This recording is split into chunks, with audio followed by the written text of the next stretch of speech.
Okay, so where were you when Nikacado Avocado revealed his 250-pound weight loss? Where did I see this? I saw this on Reddit and I can't even remember which subreddit I was in. I couldn't even It tell you. was Twitter for me, where all of a sudden I just see a very slender picture of Nikacado Avocado. I mean, he's lost quite a bit of weight. Yeah. And we should contextualize this because, like, I think it's important to say that Nikocado Avocado, the thing wasn't just, he needs to get skinny. He's a mukbang YouTuber who was indulging in what probably is a fetish, Yeah. but also this really like degrading, debasing behavior of eating amounts of food that I think that if you asked most people, could a human being eat that in 30 minutes to hour and a half, they would say no fucking way. Yeah. It's one of my big problems with, like, food on the internet in general is how wasteful I know it can be, where, like, that he would often be, like, retching from how much he was eating. Yeah. It was very strange content. It was very I mean I it was a particular kind of character that he was playing, which was very degrading is the correct word. Um like there were videos of him kind of going around on a motorized scooter with like a CPAP machine. I would say in a term that really did fat people of the world absolutely no favors. Like it was just like a gross 90s, like gross out comedy stereotype of like how a fat person behaves and how they eat. Well, that's almost my question for you is because I did see a documentary that some other YouTuber had made about him around about 2 years ago, which kind of made me wonder if that's where maybe some of the motivation came from, was this guy just being like, "What is with this character you do?" And sort of realizing it really is a character and that the real Nick is in there and he'll sort of slip in and out of it, but the guy just being like, "Why do you degrade yourself like this? Why have you gotten so unhealthy like this? Like, I'm concerned for you." And I almost wonder, so what Nick did to pull off this surprise weight loss as someone who posts quite regularly on YouTube was he filmed 2 years of content in advance. There's probably more, but he just felt ready to, do the reveal. And that's a lot of content. Mhm. And he secretly the whole time was losing weight. And now that I see, so Nick started out as a vegan mukbanger and then he stopped being vegan and started to eat almost like as violently as possible, if that makes Mm. sense. Like, 100%. It was always the spiciest Korean noodles, mountains and mountains and mountains of them, with an inordinate amount of cheese, like sprinkled with like hot Takis or flaming hot Cheetos, in what can only be described as like a trough in front of him. and like, or like 4 buckets of KFC chicken, like McDonald's, various like stacks of McDonald's hamburgers, like really just doing like a fast food mukbang that is like, you could feed probably an entire homeless shelter this food. And I almost wonder if this is a weird thing where he knew he could lose the weight and for a couple years he just did horrendous damage to people who are fat. Yeah, I think like he was making rage bait content for a living. Also, I mean, he hasn't uploaded on his main channel for 7 months. So he banked all of this content because everyone's like, oh my God, he lost all this weight in 7 months. It's like, no, this has been happening for a while. The 7 month gap is obviously where there was no content or where there needed to be a kind of like a cool off gap for it to be interesting enough for him to come back. But he's making rage bait. Like he's making rage bait with like every possible stereotype. Like the food is fluorescent and looks ultra processed and looks really scary as food. He's playing a character that's angry, entitled, rude, slobbish, Volatile. yeah, volatile, like slovenly, poor personal hygiene, like just every kind of like grotesque stereotype. And like he's eating in a way that is designed to enrage you, the viewer, and be like, "What are you doing to yourself? What are you doing to your body? Look at this fucking fat piece of shit." That's entirely what the content is based on. Is Or like, like let's see what. confirmation bias. Like for some Yes, people out there who, like there's work being made in the, body positivity world, or like, fat people exist or whatever else. Like it's to say like, well, no, like this is probably what you're actually doing and that's disgusting. yeah.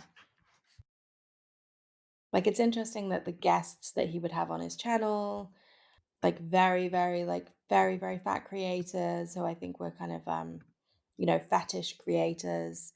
I think at one point did Nick have some sort of OnlyFans because people were talking about him showing his asshole on He is on OnlyFans. OnlyFans. And again, Okay. this is what sort of makes me feel like, sure, maybe he did gain a significant amount of weight and felt so much self-hatred that he decided to play this really just again, degrading character that really is like reputationally, like if you ever want to be a normal person again, like good luck. You have this stuff out there, right? Like if he wanted to move away from YouTube and just get a job, like I think he'd be a liability at a TJ Maxx, in terms of an employee. Yeah. And so, I almost wonder if this entire thing was a social experiment from him. If he never started to naturally like put on weight or anything like that, if he was intentionally trying to go from a vegan lifestyle, being very unhealthy, getting very overweight, and sort of selling that transition to now selling this transition of him popping back up, looking very, very, very skinny. I also want to say, and this is no judgment because I'm not certainly like lifting weights, but he didn't do anything, it appears like muscularly. Like he looks very kind of skinny fat. Yeah. No definition, nothing like that. And again, like who am I to talk? Like I'm not someone who's like pumping iron or working on defining my arms or anything. But it did come across to me as interesting that he hadn't done any sort of bulking like that because it did have the effect of people online being like, "He looks sickly." Yeah. I wonder, like, for a creator like him, who you maybe, you know, started gaining weight organically because their job was to eat food in front of a camera, just saw a really just a naked opportunity to create more content and more extreme content that would feed his lifestyle, would pay for his life, was his job to do. And like the viewers really, I mean, because he is, as this content sort of like goes on, as it evolves, him as a person becomes unwatchable and insufferable, just as a character, just as an individual, just with like the way he carries himself, the shit that comes out of his mouth. It's like he's unpleasant as a person. So nobody's there being like, oh, yeah, okay, like he's eating all of this food and I'm not really here for that, but I really enjoy his vlogs because I think he's like got a lot of insightful things to say. Like, no, this is people watching him because they want to see a person, I don't know, suffering. And I think it's the same motivation as people who tune in every week to see if Eugenia Cooney is dead yet. Like, Yeah, being it's like frank. almost like a Eugenia Cooney thing, but like reverse. Yes, Where people that are sounds tuning harsh as in to fuck, but see, are you dying yet? Or maybe even what we're talking about, a little bit more recently with World of T-shirts, who we've mentioned a couple Mhm. times, Mhm. where I was going through his TikTok last night and people are literally writing like, "I think tonight's the night." Not in a bad way. I think most people care about him, but he has become like an LOL cow a little bit. Mm. And yeah. I don't know, there's a fascination with watching somebody sort of downward spiral, and even if he was, playing up a character by, doing his weird mukbang where he's putting in an entire thing of sour cream into a load of noodles while he's wearing a CPAP machine or whatever. There's an element of just, like, suffering that's happening there, and I don't think, like, the last laugh is with him. Honestly, I don't. Like, I find the whole thing, like, deeply uncomfortable. Just everything about it really uncomfortable. Yeah. Yeah. And so, like, just sad on all accounts. Yeah. It's, I was watching the video to see if he was going to acknowledge anything like that. I kinda gave up halfway through when he was just, like, silently slurping up the noodles, and I was worried about the guy who was here putting together my bed for me, thinking I was watching something inappropriate. But, yeah, I didn't get to the very end. I mean, frankly, I don't like to watch it's not I don't have that thing where people are like, "Why are you chewing on camera?" Like, I'm unbothered by the chewing on camera type of thing on TikTok or whatever. I don't understand why if you hate chewing on camera, why you would stay and make a comment. As someone with misophonia, I try as hard as I can to get the hell away from that personally. But yeah, it was mostly pretty boring besides this almost like V for Vendetta ass speech he does at the beginning where he's like, "I'm in control. It's like a Oh, it's Batman so weird. villain. Yeah, I mean, it's he's difficult to watch for me for many reasons, and it is that sort of, like, Discord mod, like, Batman villain. Like The video was linked in the show notes, but, like, it's called 2 Steps Ahead, and he's like, "2 steps ahead." It's like a fucking school shooter manifesto. And, literally, yes. Like, that's also what it brings about too, where it's, like, one that actually, like, uploads the video, but doesn't even have a gun type thing, where it's like, Yeah. okay, practicing your villain arc, like, just, like, this weird sort of attention grab to, like I don't know what men like that are doing, like, proving they're not gay or something. I don't know what they're trying to do when they do that, but yeah, it's an interesting video, and I wonder if I haven't seen any backlash from people who are overweight and who are, like, sort of I don't know. I mean, it's not that I would feel, like, certainly any sense of betrayal or anything, but more like, "Oh, so for a couple years, you use people who, like, literally struggle with a variety of things that may make a person overweight, and you, like, made us a laughing stock, and you contributed to a negative narrative about us, and then you just what, for the reveal of showing up skinny one day and giving your little speech." Mhm. I haven't seen backlash in that capacity yet, but I think that that's where I would probably fall.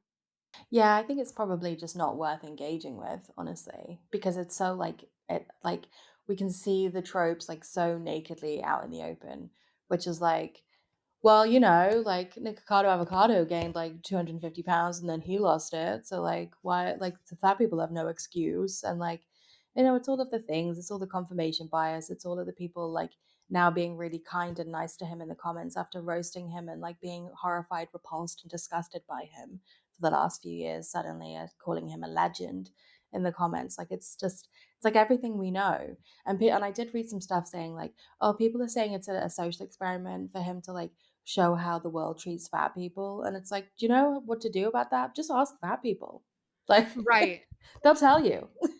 Right. Like, it's like the Kaylee Cuoco Lifetime movie, Fat Like Me, where a pretty popular girl applies fat pads to herself to live as this grotesque monster that somehow Wow. before high school is applying prosthetics to be a fat girl. She is so well disguises herself and takes on this persona that no one realizes that the popular girl is actually the one that's this obese woman you go to school now who looks 45. But yeah, so it's interesting. I was just sort of like, Jesus, this is an interesting twist. I mean, it's gotta be at least Ozempic, right? I mean, there's no way that this guy didn't qualify he has no problems with money, but I mean, he definitely was pre-diabetic with the way that he had gained weight, right? Yeah, but I mean, 2 years is a long time, and it is possible to do without sort of having, like, a medically assisted weight loss treatments. Yeah. I would just think that, like, that type of binge eating would become addictive. Yeah, I think like, fundamentally, gaining and losing weight, like, in rapid succession is just, like it's just so hard on the body, Yeah. and it's difficult, it's hard on the mind, and it's like, it, like, alters the delicate balance of your chemistry forever, really. Like, there's a lot of truth in, like, dieting makes you fat because, like, the constant cycle of, like, what you put your body through, like, binge eating and dieting, whatever, like, it just, like, it fundamentally, like, changes the way that you're able to have food for the rest of your life. Yeah, like the bodily whiplash. Yeah, it does mad things to your metabolism, does, like, mental things to your self-image and mental health and the dysmorphia of it all, and I don't think that he can escape that. I don't think he can outrun that. He's altered No. his body forevermore, really. And also, like, I just worry I wonder about the mental relationship about having a parasitic audience that is kind of invested in you being unhealthy, both mentally and physically, in order for you to make a living. Like, there's just something so fucked about that. Yeah. What happens after this initial spike when everyone's congratulating him and the circus packs up and leaves town? Is he going to continue to make content? I can guarantee you it's not going to be seeing the numbers that it was at the height of him having, 6 packs of bulldog noodles. That's not going to last. And then what? Then what does he do? Because what does he know? How does he know to make money? What has he got evidence for that works? Yeah, I wouldn't be surprised if he almost goes like guru or something. Hmm. I think he's so attention seeking. Yeah. Yeah, I that's a really good point. I wonder if the next phase of his YouTube career is gonna be sort of, orthorexic to the point of being, like, Freely the Banana Girl and, like, roasting what people eat, you know what I mean? Like, I think that's very possible. Well, he was never like Freely Junior when he started because he was a vegan mukbanger and would eat like a rack of avocados, for example, right? Mhm, But like, yeah, I do think that there's a tinge to a lot of people's veganism that does come off very like high and mighty, and I do think that what he was eating in the video was vegan in the return video. mhm. Black mung bean noodles. Yeah. So I wonder if he could become this hero for veganism or something. It's very concerning, but also something that if you want to forget it, it should be very easy. A lot of people don't even know who this man is. No. Someone said something like, this is a huge day if you're a chronically online person. And I'm like, yeah, exactly. Like these are the only people that care about this. But if you guys are not chronically online and listen to this show to catch up on what's going on, the videos are in the show notes.